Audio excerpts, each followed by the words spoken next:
Hello guys, welcome to my channel rowdy baby 143. ఎలా ఉన్నారు అందరూ? నేనైతే చాలా బాగున్నాను. మీరు కూడా బాగుండాలని కోరుకుంటున్నాను. ఈ వీడియోనైతే ఫస్ట్ టైం చూసే వాళ్ళు అయితే అస్సలు స్కిప్ చేయొద్దు. చాలా మంచి కర్రీని అయితే మిస్ అయిపోతారు మీరే. ఈ కర్రీ ఏంటని చూస్తున్నారా? ముల్లంకాడ పునుకులు పులుసు ఎలా పెట్టుకోవాలో నేను చూపించబోతున్నాను, చూసేయండి. ముందుగా పాన్ పెట్టుకొని 2 టేబుల్ స్పూన్ ఆయిల్ అయితే వేసుకోవాలి. ఇంకా అలాగే మనం కర్రీలో కట్ చేసి పెట్టుకొని ఉంచుకున్న ఉల్లిపాయ ముక్కలు వేసుకొని వేయించుకుంటున్నప్పుడు పెద్ద నిమ్మకాయ సైజు చింతపండుని అయితే నానబెట్టుకోవాలి. ఎందుకంటే ఇది పులుసు కాబట్టి మనం చింతపండుని కొంచెం ఎక్కువగానే నానబెట్టుకుంటే మనకు టేస్ట్ బాగా వస్తుంది. ఇంకా అలాగే పచ్చిమిర్చి టమాటోస్ కూడా వేసుకొని కొంచెం చిన్న సాల్ట్ అయితే యాడ్ చేసుకుంటే మనకి అవన్నీ బాగా వేగుతాయి, త్వరగా కూడా వేగిపోతాయి అన్నమాట.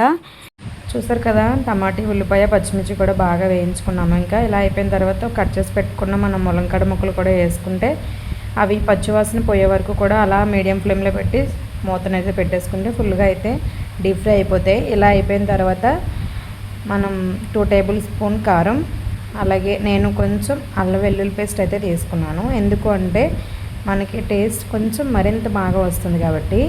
ఇలా వేయించుకున్న తర్వాత కూడా చిన్నది చిటికెడు సాల్ట్ అయితే వేసుకున్నాను. నేను స్టార్టింగ్లో ఉల్లిపాయలు వేయించుకున్నప్పుడు వేసుకున్నాను కాబట్టి ఇప్పుడైతే తక్కువే వేసుకున్నాను అనమాట.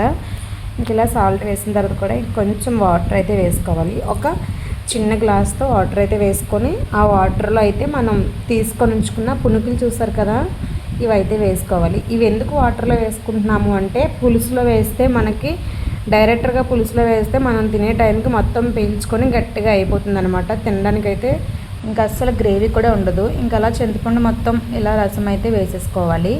చూసారు కదా, మనం వాటర్లో వేసుకుంటే ఎలా అయితే వేయించుకున్నామో వాటర్లో వేసుకుంటే మొత్తం కూడా వాటర్ పీల్చుకున్న తర్వాత ఆ లాస్ట్ దించుకునే ఒక 10 మినిట్స్ ముందు పులుపు అయితే వేసుకోవాలి. ఇప్పుడు పులుపు వేసుకున్న తర్వాత ఇంకా వాటర్ అనేది పీల్చుకోవడానికి చాయిస్ ఉండదు కాబట్టి పులుసు అనేది మనం తినేటప్పటికి కొంచెం గ్రేవీ బాగుంటుంది. లేదు స్టార్టింగ్లోనే పునుకులు అవన్నీ వేసుకుంటే మనం తినేటప్పటికి కర్రీ అయితే అస్సలు బాగోదు. చూసారు కదా, ఫైనల్గా అయితే కర్రీ ఈ విధంగా వచ్చేసింది.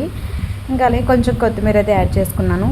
నాకు తెలిసి మీలో చాలామందికి కర్రీ తెలిసి ఉండకపోవచ్చు. మీరు కూడా ఒకసారి తీసుకొచ్చి ఈ విధంగా అయితే ట్రై చేసి చూడండి, చాలా పర్ఫెక్ట్గా వస్తుంది. చింతపండు పులుపు వేసుకున్న తర్వాత స్టవ్ అనేది మీడియం ఫ్లేమ్లో పెట్టుకొని 10 or 15 మినిట్స్ ఉడికించుకుంటే సరిపోతుంది.